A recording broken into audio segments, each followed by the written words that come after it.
Okay, it's true story time. It's 1963. I'm a 4-year-old who's intensely proud because I've already finished dressing myself for the day. Yep, shoes tied and everything. My dad is left for work, my big brother is left for school, and so I'm sitting on my parents' bed while my mother dresses. She'll drop me off at nursery school on the way into her office.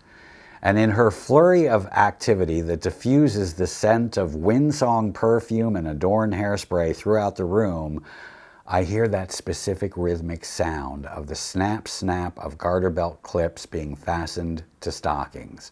It was a high-wire act of engineering to ensure against a stocking slipping or, heaven forbid, developing a run before she even reached the office. Then came the full slip, then came the dress, the shoes, and the belt, and for decades this was the architecture of an American woman's silhouette.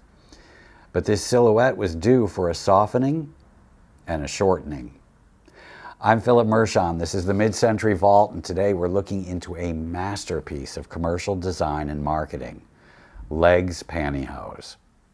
And just like last week's Silly Putty, this is the second episode in a row that features a product packaged in an egg. What is with the eggs, my fellow Vault explorers?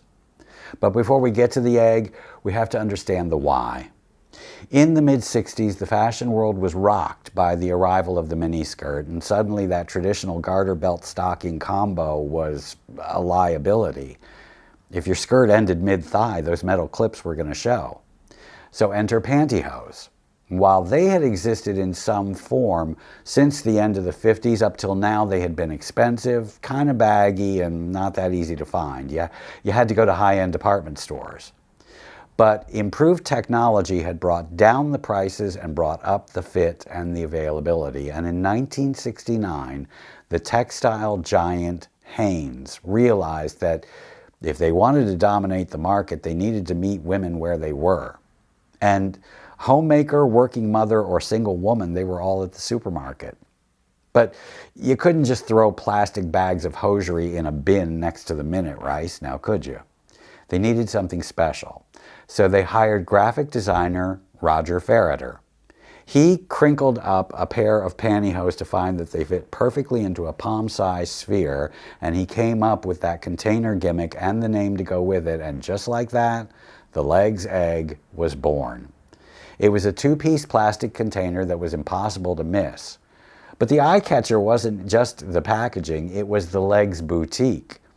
This was a freestanding, space-age white carousel display that could be dropped into any drugstore or grocery aisle because it only required 2 circular feet of space, and yet it had a 288 unit capacity. It was groovy, revolutionary, and self-service. They weren't just selling hosiery, they were selling convenience.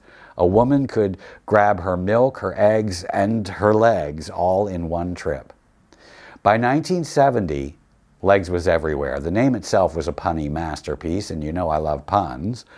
And the marketing team launched a series of commercials with a catchy jingle and the tagline, "Nothing beats a great pair of legs."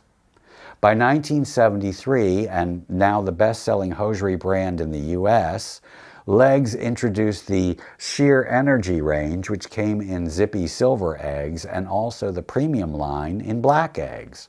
And by 75, pastel-colored eggs were on offer.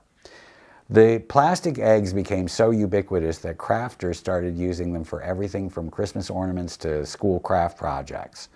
And not one to miss an opportunity, in '76, Hanes published The L'eggs Idea Book, Dozens of Creative Projects by Alexandra Eames.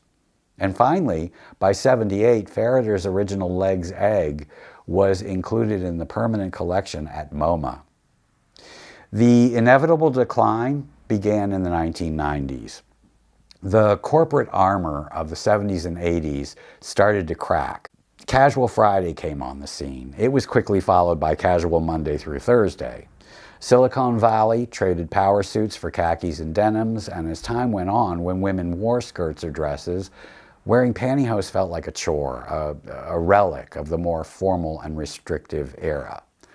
L'eggs eventually phased out of the plastic egg in '91 to be more environmentally conscious, but the magic was never quite the same. Still, it remains one of the greatest success stories in the history of American branding. And before you head out, I want to hear from you. If you lived through the L'eggs era, what was the most creative thing you ever did with one of those leftover plastic eggs? Oh, and please hit the like button. It really helps to push these videos out for more people to see. Philip Mershon signing off from inside the mid-century vault. I'm suddenly craving an omelet.